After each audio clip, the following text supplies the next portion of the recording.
joining me right now is Major Arya. He joins me from our Delhi studio. Also joining us right now is Major General Soy. Good morning to both of you. Major General Soy, I'm going to come to you in a bit, but Major Arya, you know, not many people know how this conflict actually started. It was considered to be a stab in the back from Pakistan because, you know, these were points which traditionally were essentially vacated by both armies, you know, in the winter months. And that's when they used the regular soldiers who were dressed up as civilians to come and, you know, essentially capture these very, very important posts. No, absolutely, Nupur. It was a mad dream of a man called Pervez Musharraf, who as a brigade commander was part of a group of officers who were responsible for the Siachen debacle, you know, in 1984. It was my regiment, and General Sanjay Soy and I, we have proudly served the same regiment. He's from Naga, I am from Kumaon, and these are sister regiments, the same regiments. And in fact, we are talking about Captain Jerry Raj, you know, Veer Chakra. While he was an artillery officer, he gave up his life while serving with 2 Naga. So that is his relationship with General Sanjay Soy, who is on your screen right now.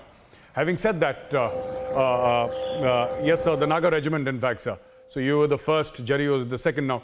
The thing is that, you know, Nupur, we must understand, this is what the Pakistanis were trying to do. Trying to not just internationalize the Kashmir issue, but also cut off Highway 1 Alpha so that Siachen is isolated. It would have never been isolated. We have other means of getting to Siachen Glacier, but that is something that Musharraf was very fond of. It was his pet dream. He gave this, you know, operational paper, actually. He gave this plan to the Prime Minister of Pakistan. It was rejected. He again gave it to the MO Directorate of the Pakistan Army. It was rejected. Finally, when he was Chief of the Army Staff, he did it himself. And then they were beaten black and blue by the Indian Army and sent back today in 1999. So it was an ill-conceived operation, and the only thing that I can say, Nupur, is this: any military operation has a definite aim. General Sanjay Soy is in a better position to explain. He's my senior, he will tell you the details, but every military operation has a certain aim. It has a certain direction, it has a certain directive. And I do not think the Pakistani army achieved any of its objectives in Kargil.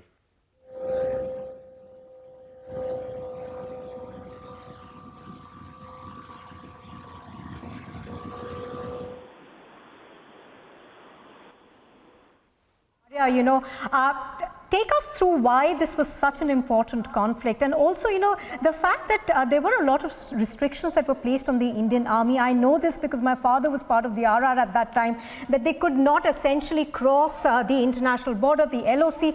So there was a lot of, you know, restrictions that were placed, and also, you know, the very nature of these heights in Kargil, it is tough terrain, it is almost insurmountable, and hence that made it so much more difficult for our men in Olive to essentially go forward with that victory.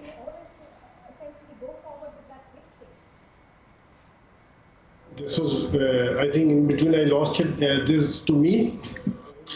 Okay. In fact, first of all, Nupur, I would like to convey through your channel my naman and salute to each martyr, 527 martyrs who made their supreme sacrifice for the sake of motherland. And yes, Jerry Premraj, as Gaurav brought out, I am from 2 Naga. He was with our unit. I felt my salute to his mother and his family. That he was there, definitely my unit always remained indebted to him for the sacrifice he made for the unit and the kind of support he was giving. It is a joint operations, like he was an artillery officer, but he was with us for the capture of 4875. He was providing very close support and bombarding the 4875. And yes, he saved 2 lives. He made supreme sacrifice because it is a teamwork. Though he was from artillery, he said, doesn't matter. The Naga soldiers are there, everybody is the Indian Army soldier. So it also brings out the fact, before I go to the terrain, just I'll take 1 second more, is that the people from all parts of country, from all caste, color and creed, sacrifice their life. He's from Trivandrum, our unit was from Nagaland, Uttarakhand. So these are the things which probably Pakistan underestimated, the grit, the resolve, and the whole country will be standing together with the soldiers who are fighting there. And the conditions I have served there in Daras. Unfortunately, I joined immediately after the operation. I was in Army headquarters, but my unit was there, 2 Naga was there. And then the conditions are there. The temperature goes down during winters to minus 48 to 50 degrees. This is the second coldest place after Siberia. And the altitude where the battles were fought around 15,000 feet, 16,000 feet. And absolutely vertical, lack of oxygen. And the people are sitting on top and you are climbing up against all odds. As far as, I think this is the finest example of the bravery of Indian Army, which the world watched it. Because this was almost impossible situation. Musharraf never thought that we will be able to take it back. He underestimated the bravery, grit and resolve of Indian Army. Yeah, Gaurav. General Soy, sir, I would like to ask you a question here, sir. It's often seen that Pakistani plans are very bold, sir. Extremely audacious planning of the Pakistani army. They tried the same thing in Siachen, sir, in 1965. But their execution is very shallow, sir. They're always like playing a T20 match. They don't have the in them to play a test match. I'm just using an example, sir. Don't you think this was such a case? Bold planning, very poor execution. Gaurav, I fully agree with you because planning was very good. In fact, the way they had captured or they have occupied 130, 132 or 137 heights overlooking National Highway, they thought that they will be able to cut off the National Highway, our link to Ladakh, and we will not be able to recapture it. Yes. But the fact is that in their case, the one thing which is always missing is the resolve, the dedication, the commitment, because and the cohesiveness, which is there in our army. Because once we rise, yes, we missed out in this case. This is a major lesson which we learned that surveillance was missing. Yes, we learned it very late. But the thing is that after Lahore Declaration, where India was making all efforts to develop peaceful relations with a friend, with a neighbor, and thought that we will have a friendly relation which will be good for both the countries, which will be good for development of both the countries, but then they stabbed in the back. And then, yes, we missed out that. But once we got it back, once we gave it back to them, yes, they got a bloody nose and they were thrown out of each and every inch of India's boundary. Yes, because they lack the resolve, they lack the commitment, they lack the total cohesion, jointmanship. The country was not with them. It was isolated plan. Musharraf was trying something else. Nawaz Sharif was trying something else. And in India, the whole country was together in army, air force, navy, diplomacy.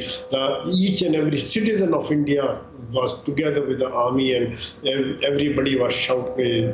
They had only one resolve, that we had to throw out the Pakistani. How can you forget the Captain Vikram Batra, who said, either I'll hoist the tricolor or I'll come back wrapped in it. That's the kind of feelings which each and every Jawan, each and every officer had. I am ready to make the supreme sacrifice, and he wrote to his parents that I'll come back, but after hoisting the tricolor or wrapped in it. Or Manoj Pandey, when he said that if the death strikes before I prove my blood, I swear I'll kill death.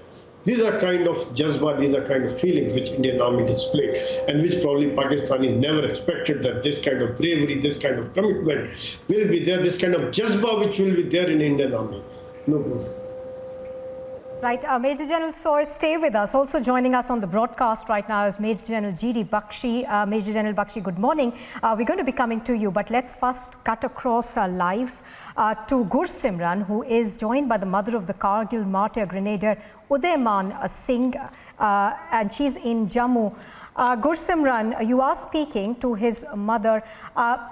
Take us through what she feels today, because the fact is that we are commemorating 22 years of our victory at Kargil. But for a mother, this is a loss, that is very difficult or perhaps impossible to get over.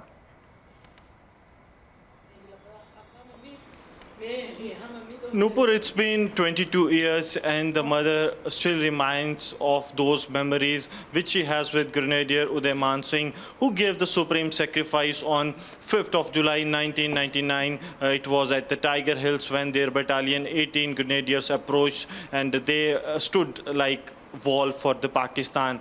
Right now I am at his place, and his place has been, this is the photo they have kept in the temple, the house temple. This is a specially dedicated room for Uday Man Singh, which his mother has made specially for his memories. Each and everything here belongs to Uday Man Singh. The tricolor stands high. This is tricolor written with Uday Man Singh Sena medal and what not. These are the memories his mother has with her. We'll speak to her. Kanta जी, आज 22 साल हो गए हैं, क्या यादें हैं उदय मान की, और क्या आखिरी बात क्या हुई थी जब घर से गए थे, क्या कहा था? उस वक्त उसने मेरे को कुछ नहीं बोला, यही बोल रहा था कि आप क्यों रो रही हो। मैं मम्मा मैं श्रीनगर जाना, मैं करगिल में नहीं जाना।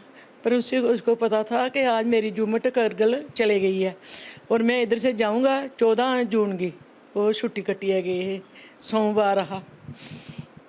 99 ਦੇ ਬਾਅਦ ਵਿੱਚ इस बार 5 जुलाई सोमवार गया है, जिस दिन वो शहीद होया था वो वाला दिन, और 14 जुलाई भी सोमवार आई ही, क्योंकि मैं उस दिन बड़ी याद आई। मैं क्या आज ये किन्नी 22 साल के बाद विच ये पूरे दिन आए ने। आज जब आप याद करते हैं तो आपको फ़ख्र महसूस होता है कि देश के लिए उस युद्ध में उन्होंने शहादत हासिल की, जिसमें कि देश ने जो है दिखाया कि सेना क्या कर सकती। बेटा मेरे को गर्व भी बहुत है, फ़ख्र भी बहुत है, पर मेरे को गम भी बहुत है, क्योंकि मेरा एक ही बेटा था, मैंने एक ही बेटा खोया। अभी मैं इतनी परेशान हूँ अपनी टांगों से, मैं चल नहीं पाती, खाना नहीं बना पाती। हम 2 जने हैं, बेटियों की शादी हो गई, वो अपने घर में है, तो मैं अभी बहुत परेशान हूँ कि मैं सोचती हूँ मेरी भी बहू होती, सबकी बहू है, खाना बनाती हैं, सब कुछ करती है, मेरी भी होती तो। These are the emotions she is sharing with us, but she is proud of the supreme sacrifice Grenadier Uday Man Singh made during the Kargil 1990 war. Back to studios. Thank you, Gursimran, for that. Major Arya, Gursimran, of course, was taking us through the personal emotions that each of these families of martyrs feel this morning. Obviously, for many of them, there will be no going back to the same life.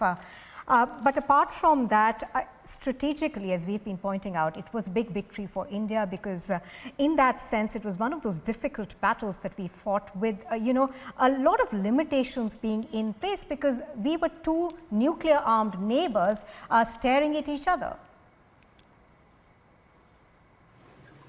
So absolutely, Nupur. Pakistan always believes that because both the nations are nuclear-armed, India will not react, India will not say anything.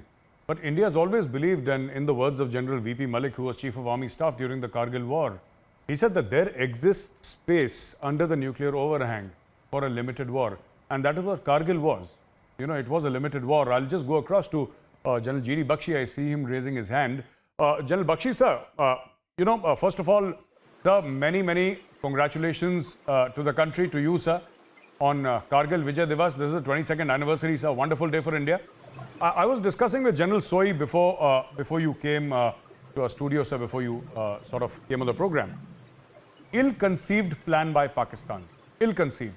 Bold planning, poor execution. And that has been the hallmark of Pakistani military, sir. Extremely bold planning, superior planning, poor execution.